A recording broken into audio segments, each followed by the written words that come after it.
Hello everybody, it's Vertical Sandwich. Welcome back to Book Reviews. So, today we are doing The Obelisk by N.K. Jemisin.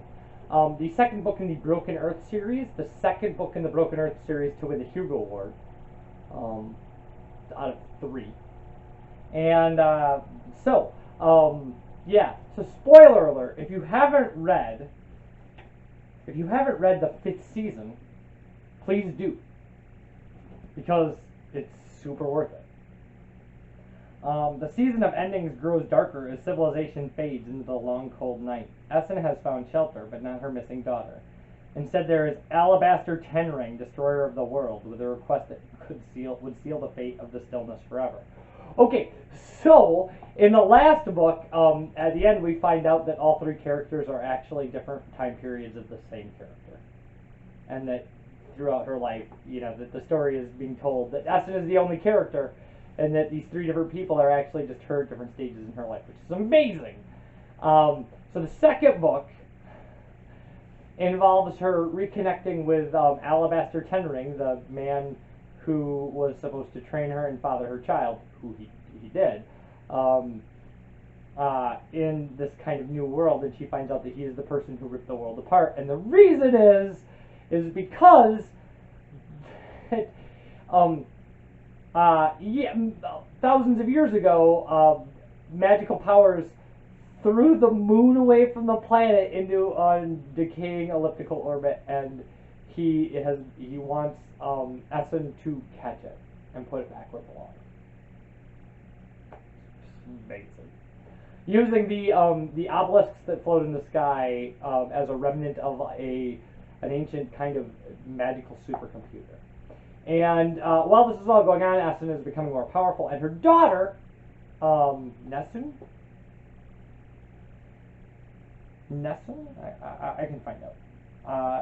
Nasu is traveling around with her father, who is trying to make her not an origin, which is the name for people who can control the earth.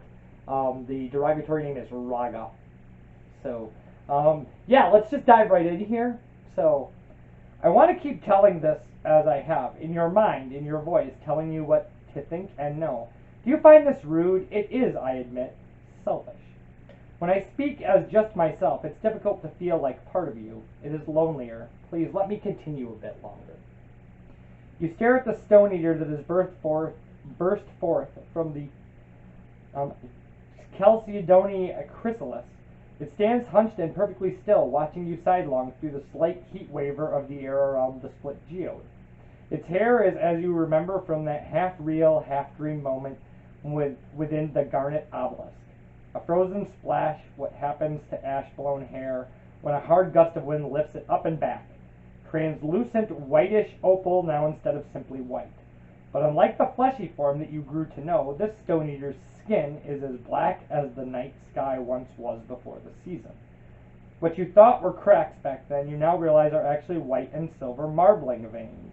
Even the elegant drape of pseudo-clothing wrapped around the body, a simple chiton that hangs off one shoulder, is marbled black.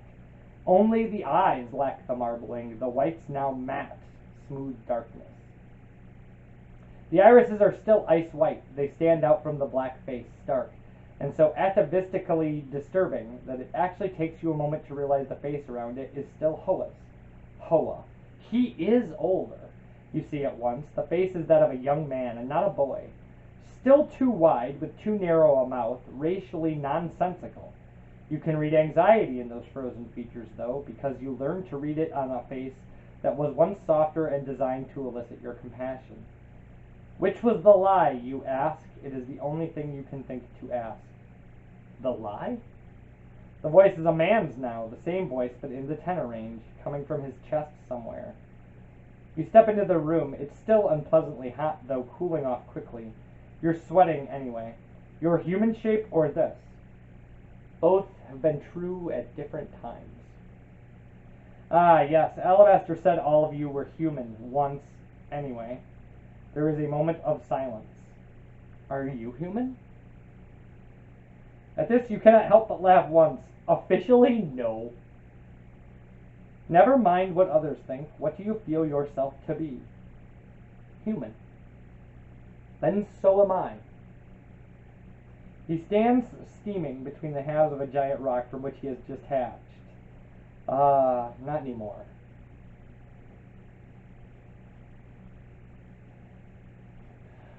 Okay.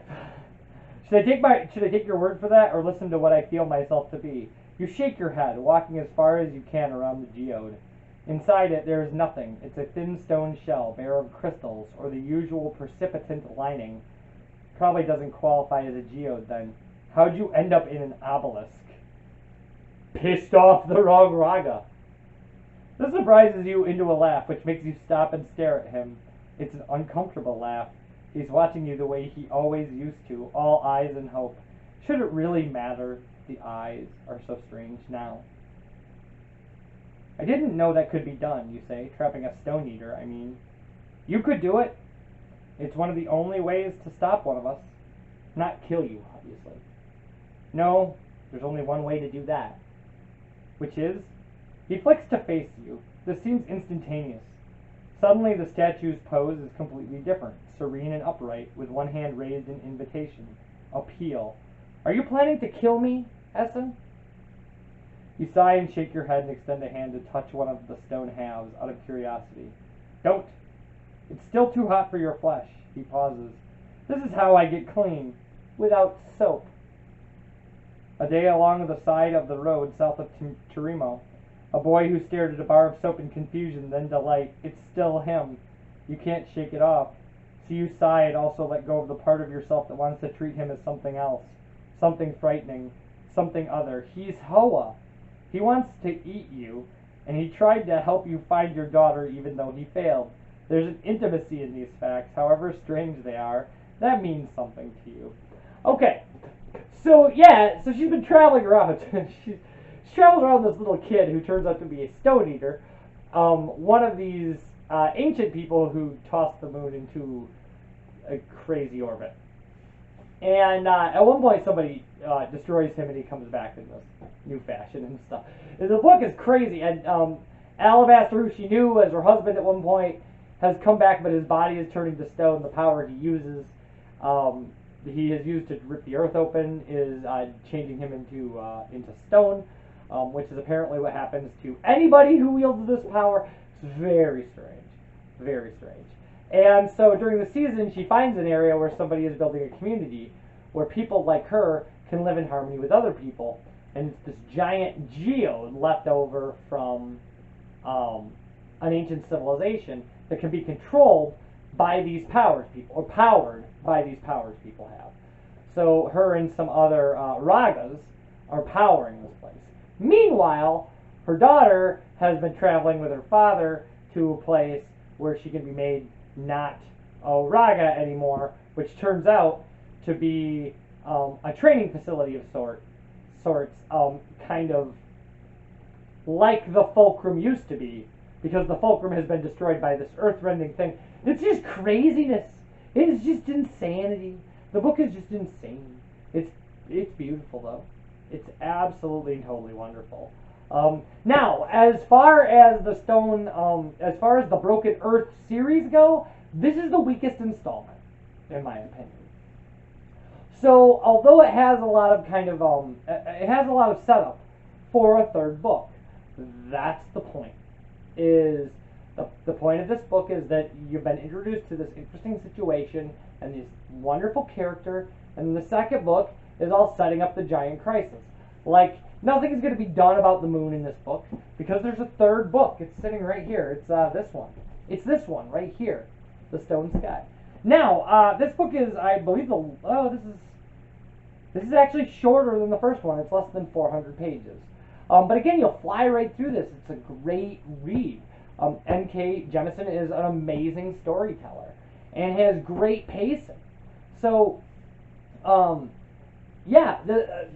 far as this book being a setup book, I actually think that the series stands pretty well as having 3 excellent installments instead of, one bad one and then 2 good ones, or 2 good ones and then 1 bad one.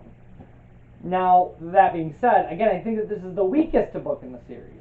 It has a lot of crazy stuff going on, and I didn't spoil half of the things that are going on. She's living in this geode, there are these obelisks, there's a moon, She meets her old guy. He's being turned to stone. All those things have nothing to do with anything. There's like crazier things about how societies compete during a season and whether or not people are going to turn to cannibalism and all this ancient technology and what it means and how it can be used and whether or not, like, just weird.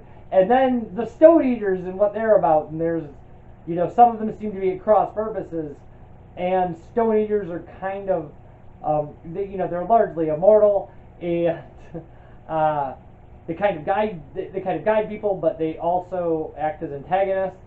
So, this one's been following her around and helping her, but then there's one that's like shows up with Alabaster, and he knows her, and she actually appears in the first book. Her name is Antimony. And then there's another one that shows up and is talking to her daughter, and whether or not, which ones of these, who they are and what their own relationship with one another is, questionable, and maybe to be revealed. So there's just a ton of stuff in this book. It's just a ton. It's just N.K.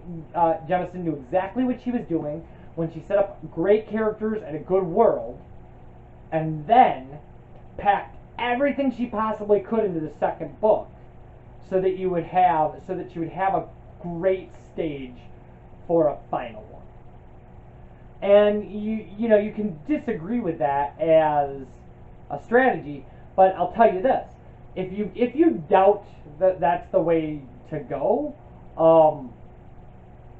or if you want to see a great example of that not working, read the Riverworld series. It's 4 books, and the first 2 books are amazing. They're so good. And then the third book kind of starts to flag, and you start to wonder what's going on. Like, there should be a setup for a great kind of crescendo, like a climax at the end of the series, and it just doesn't happen.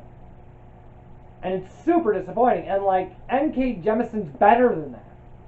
Better than that. Like, just a great storyteller. So you know that all this background you're doing here is going to pay off in book 3, which we're going to talk about next week. Because that's the way this is working, is we're doing all 3 of these Hugo Award winners, in a row. So this was the winner in 2017, and you should have bought the trilogy if you were listening to me, and you should have already read the first book, because if you didn't, and you're watching this, then you're going to spoil the first book for yourself. And don't do that, because the first book is unbelievably good. The second book is really good, and then the third book, well, we'll talk about that next week. But these things, like, I really liked this series. I liked it a lot. I thought it was very enjoyable to read. I really liked the characters. I liked the character development. I like the things that M.K. Jemisin is telling you underneath the text, which I'm not going to spoil for you.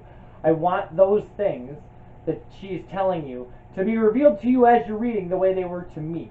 The way in the third book I started realizing the kind of commentary she had underneath. Like what was dear to her, and she was trying to tell me through her art. And her art is amazing. So there's something wonderful about that, where you're like, oh, did I also learn a lesson? Like, so I'm not going to talk to you about those things. I want you to experience them, because these are really good reads. Like, you should read these books. These are this series, the Broken Earth series. I want to call it the Stone Sky series, but the Broken Earth series is a very good series. Like, just a wonderful story across 3 books, and I think that you should read it. I really liked this book, despite the fact that I think it's the weakest entry in the trilogy. When we come back, we will be talking about the Obelisk, the Stone Sky, which is the 3rd book, and the 2018 winner. I will see you for that. Bye, everybody.